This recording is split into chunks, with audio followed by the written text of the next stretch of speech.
Disney's 5-Minute Girl Power Stories.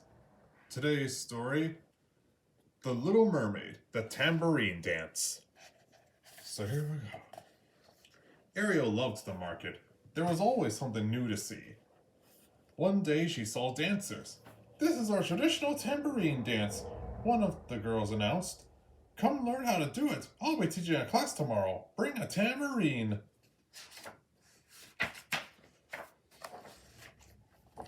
Ariel told Scudder about it later.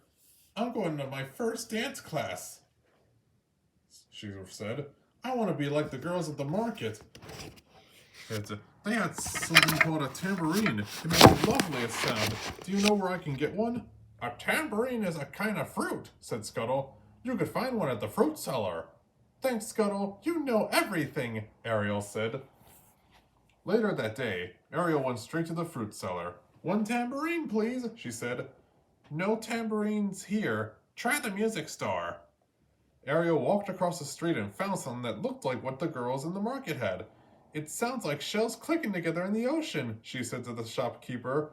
Ariel purchased the instrument and ran off to show Scuttle.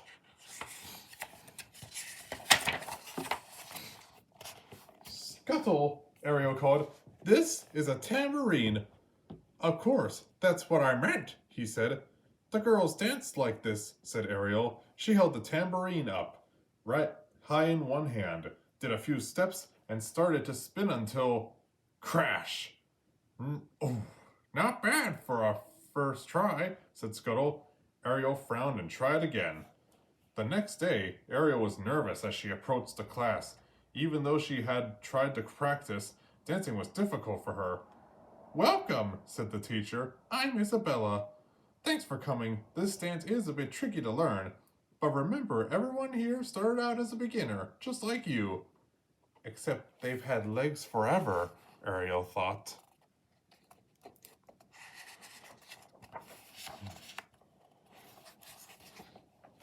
"Okay, class, let's begin," said Isabella. Ariel stepped in line, but she stumbled and nearly fell on every spin. She couldn't remember which was her right leg and which was her left. After class, Ariel met her friends at the dock. "How was dancing?" asked Sebastian. "I'm hopeless," Ariel said. "I wish it was easy, like singing. I'm no good at spinning."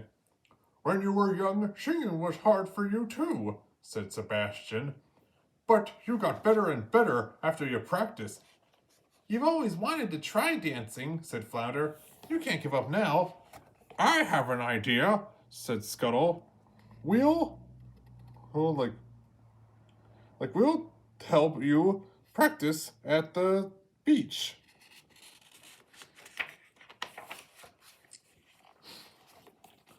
Down the shore, Sebastian spoke first. "I can teach you tricks for remembering left and right that I learned from conducting the orchestra."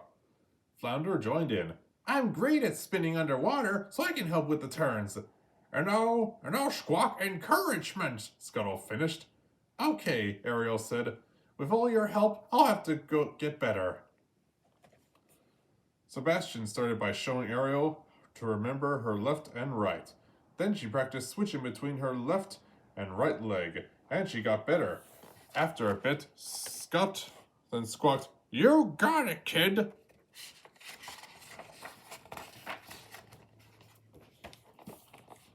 Next, she practiced with Flounder. "Before I spin underwater, I always find something straight ahead to look at," Flounder said. "That way, after I spin around, I'll know when to stop." Ariel spun around and stopped when she saw Flounder again.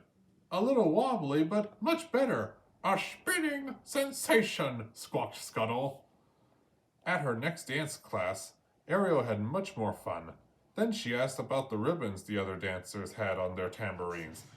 "They were gifts from our family for our first performance," one of the dancers said. "It's tradition." Ariel wondered whether her family could possibly know about this tradition. Plus, how would her sisters find ribbons in the sea?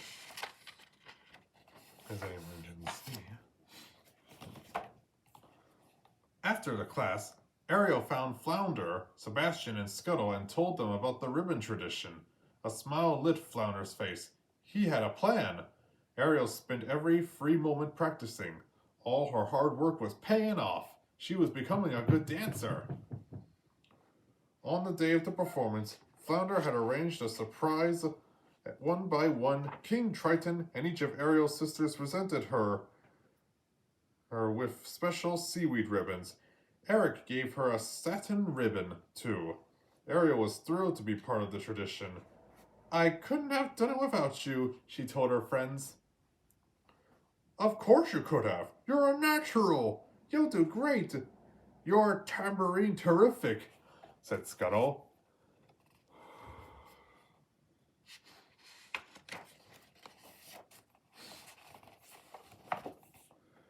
And finally, it was time for the class to perform. Ariel's whole family came to watch. The girls twirled and danced while the tambourines jiggled. After the final spin, the crowd had cheered. After the performance, a little girl said to Ariel, "You did a great job in the dance. I wish I could dance like that, but it looked so hard." Ariel handed the girl the tambourine. "Go on and shake it," she said. That was the only thing I could do when I started. I couldn't spin and I didn't know my right from my left. It took a lot of practice, but if I can do it, then so can you. Come on and give it a try. The end. Well, that shall do it for today, and I hope you guys enjoyed this. I'll see you next time.